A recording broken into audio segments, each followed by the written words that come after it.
Can an OC change be in the works for the Houston Texans? Is it time to move on from Bobby Slowik? We got a hell of an article here coming from the Texans Wire. We'll discuss in just a minute. What is going on, everybody? Welcome back to a brand new episode of The Lead. Your host, as always, Harley Duke. And remember, guys, this is The Lead Houston, where it's all Houston all the time. You're not going to find anybody with more passion about your favorite Houston sports teams than right here.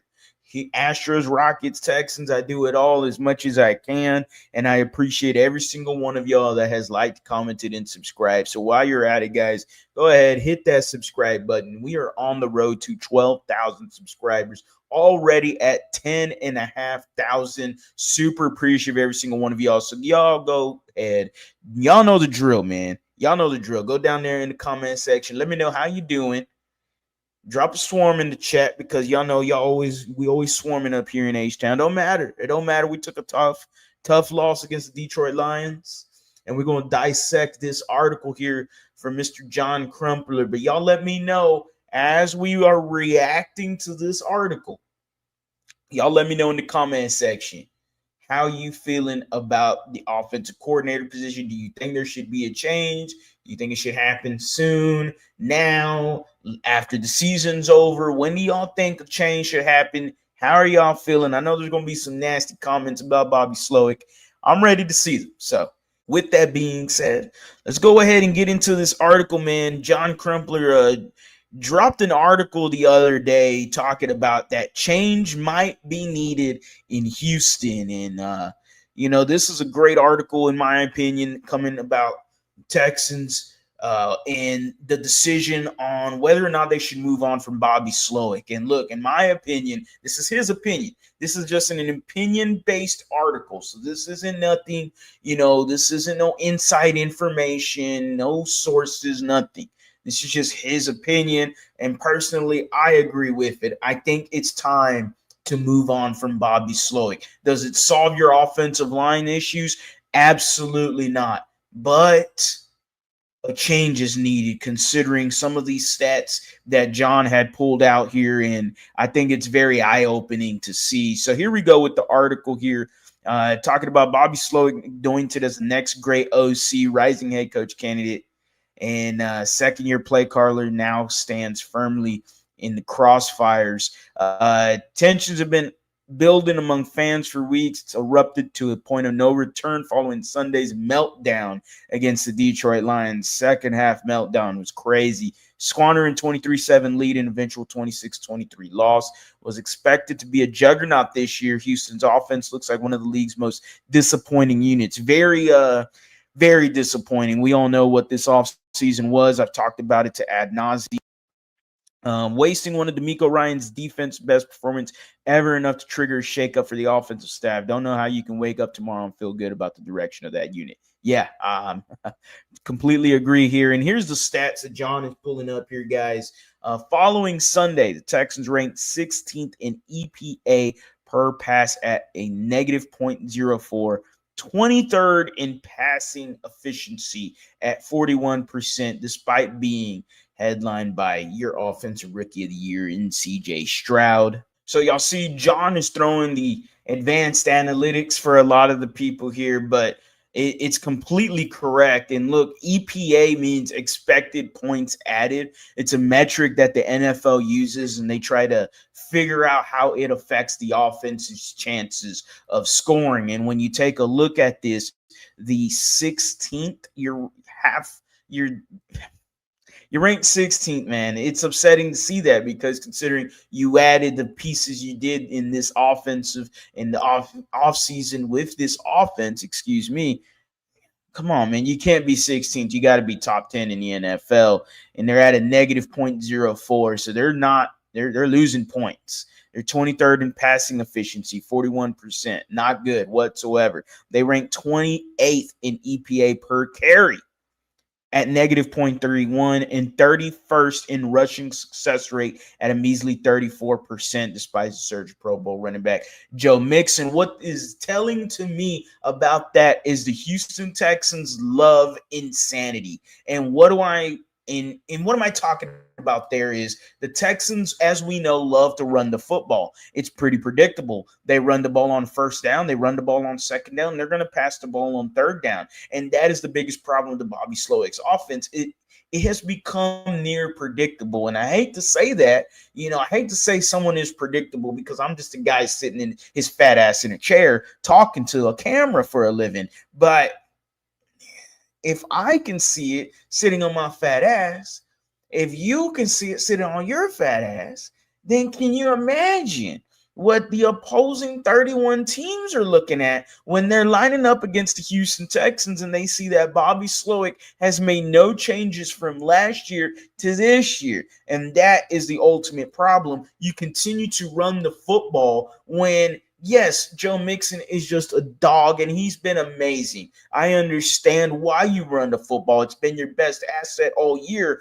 But when you're looking at this and they're 31st in rushing success rate at a nearly 34%, I mean, you got to change it up. I'm not saying abandon the run. No, I'm not saying that. But you got to change it up. Defenses know you're going to run the ball, and it's just not working. That's why we have a problem with Bobby Slowik. Stroud's sophomore season is approaching slump territory under Slowik's watch. Ohio State product has now regressed in completion percentage, passer rating, EPA per dropback, and success rating. Very upsetting there. Not only has Stroud struggled, he's been sacked 34 times, only 4 fewer than the number 1 overall pick, Caleb Williams. Everybody knew that the Bears had an O-line problem. Nobody really knew if the Texans would have an O-line problem. We were saying, and specifically me, I'll put my name to it, I thought this offensive line was going to be a top 15 in the NFL. I thought we were going to have a good offensive line, average to good offensive line, and that's all I needed for CJ Stroud and company to cook, and it has not been the case. They're one of the worst in the NFL, and here he is talking about the O-line here, including regression for highly paid members such as Laremy Tunsil and Shaq Mason. Can we just highlight Shaq Mason right there? He's been a bag full of shit. Slowik sits core responsible for the unit, and he is in charge of coaching and coordinating on game day. There's no doubt Slowik had a phenomenal debut in 2023. We already know about this. He had a great game plan for a rookie quarterback and everything, but, we saw some kinks in the armor, but I was hoping that he could improve into something else this year, and it just hasn't worked that way. Team flourished with game plans. Yeah, we already know this. Houston was able to find both explosive gains and play to the strength of their gritty defense that needed in 2023. We already know this, so I'm not going to get into what was last year, but it was a factor as to why the Texans won big trades and landing Pro Bowl wide receiver Stephon Diggs and Mixon. Look, and that was the biggest thing was you were trying to throw yourself into contention. You knew that last year's team, yeah, they contended. They were in the playoffs. They were a second-round exit. They looked good on paper, and they looked good for rookies. But now you're trying to throw yourself, and I get Nick Caserio trying to make these moves to throw this team into contention, into the AFC South, the upper echelon of the teams with the AFC and the NFC teams. And you're almost there. You are, but it's just not working this year, man. It is not. You're very much regressing. Slowik's second act in 2024 expected to be one of evolution. Initially, concept was built for a budding franchise star to facilitate as a point guard as distributor for a stacked supporting cast. Instead, everything has sputtered pretty much. Texans remain a run-first offense that's willing to accept an inefficient run game, and in that inefficiency have become rather dependent on heroics from Stroud to bail them out. Look, we've said this throughout the whole year. CJ Stroud has the most third and longs in the NFL, and it's the Texans' inability to change up the offense because they run it on first down and run it on second down, and guess what? You're 3rd and 8. Now defenses are going, oh, well, this is easy. 3rd and 8, 3rd and 9. We're going to make life hell for him. We're going to confuse the offensive line, and it's going to hurt CJ Stroud because he's going to be under pressure. He's got to get out of the pocket or step up in the pocket, and now he's moving. He's going crazy, and he can't keep his eyes on point to one or two people that he knew would have been open at the beginning of this play. But now it's a little bit more scramble drill. It's what's going on. What do I do? Nico Collins is in here. That's the guy I usually throw on the scramble drill. Oh no, what do I do? I got to throw it, and he throws it, and it's inaccurate. And now it comes to, Slowik, CJ Stroud is being a sophomore slump. It's not looking good for him. When you got to look at the rest of the contributing factors to this. Yes, CJ has not played well, but there are other factors outside of his abilities that are contributing to his negative play. And that, to me, is ultimately what this article is saying and what Bobby Slowik needs to improve on. Confusing finishes against Green Bay Packers, Detroit Lions highlighted game plan, build like a franchise without a premier quarterback. What happens when the team is unable to pivot away from there? Occurs when unfortunately, regression.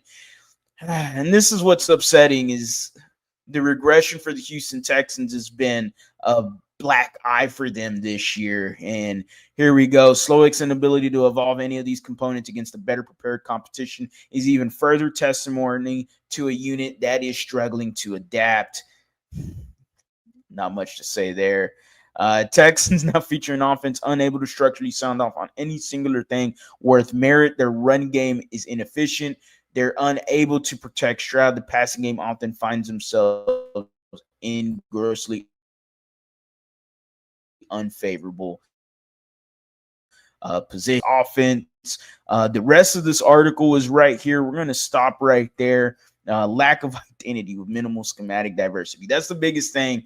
We talked about this. We'll talk about it again. But, he's mentioning that the reason for change should be considered, and one of the top choices, if the top choice he is saying, should be Jerrod Johnson, the quarterback's coach that is currently here with the Houston Texans. So I would be excited to see what Jerrod Johnson could do here with the Texans. There he is as a former quarterback, has experience with Kevin O'Connell, head coach Frank Reich. He's worked with Stroud since high school. Like this, these are good things to hear about when it comes to, he's a first-time play caller. Yes, but there is a lot of experience when it comes to him. Kevin O'Connell, Frank Reich, former quarterback, been with CJ since high school. You would feel like if anyone would take the reins very nicely and be firm as an OC and a play caller, it could be Jerrod Johnson, despite having an experienced play caller here already on your staff and Bill Lazor, who was with the Chicago Bears. If anybody wants to read the end of this article, I know there's not a lot left. I will make sure I drop it down in the description below, and make sure to go and hit it up, man. This is a very good article. This is a very good article in the Houston Texans.